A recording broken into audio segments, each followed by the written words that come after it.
Parmi les souvenirs de ce sombre accident maritime, le rôle des hommes et femmes des médias qui ont assuré la couverture médiatique de ces instants tragiques. Ils sont nombreux à parler même de la nécessité d'un suivi psychologique pour aider les reporters à passer le cap. Lariska Lormamiki.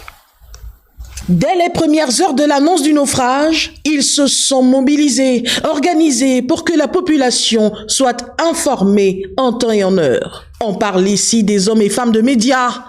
Ils ont joué un rôle crucial au moment où tout le pays était en alerte. À Gabon Première, la chaîne nationale, les éditions d'information ont été adaptées à l'actualité du moment. Ce jour-là, nous avons été réactifs parce qu'à 13h déjà, on avait un élément qui passait dans le journal pour annoncer cette catastrophe. Par la suite, la rédaction se mobilise, les équipes sont sur le terrain du matin jusqu'à 19h30, on va dire même 19h45 pour donner la dernière information. En hélicoptère comme en bateau, ils ont accompagné les équipes de recherche des corps.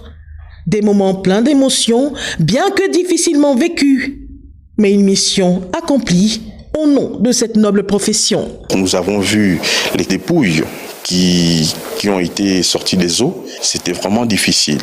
Et une anecdote, j'étais avec un responsable de la Croix-Rouge qui me disait, Andy, je pense que cette nuit, je ne peux pas dormir. Il me faut prendre quelque chose de fort. Vous avez des odeurs qui sont très fortes, mais vous devez réaliser votre reportage. C'est le courage que vous devez juste avoir. Je vous assure qu'arriver sur les lieux, surtout lorsque les 15 corps sont arrivés, vous avez vraiment les frissons. L'odeur qu'il y a autour vous gêne énormément. Les familles qui pleurent à côté. Alors il faut gérer toutes ces émotions, rester professionnel, faire son travail, donner l'information.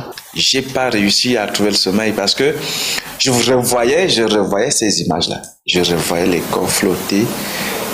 Je revoyais. Vraiment, c'est comme si j'avais moi-même vécu le naufrage, les corps. Les pleurs, c'est pénible, c'est difficile. Alors, telle image est forte, ils sont là. Non, les gars, on est obligé de supporter. C'est difficile, c'est vraiment difficile. On avance parce que on se dit, on est au service de la nation. On doit véhiculer l'information vraie. Au moment où les autorités annoncent la fin des recherches, c'est avec un cœur marqué par cet événement tragique que les communicateurs, notamment ceux de Gabon Première, continuent d'exercer leur sacerdoce avec un sentiment de devoir accompli dans la mesure du possible.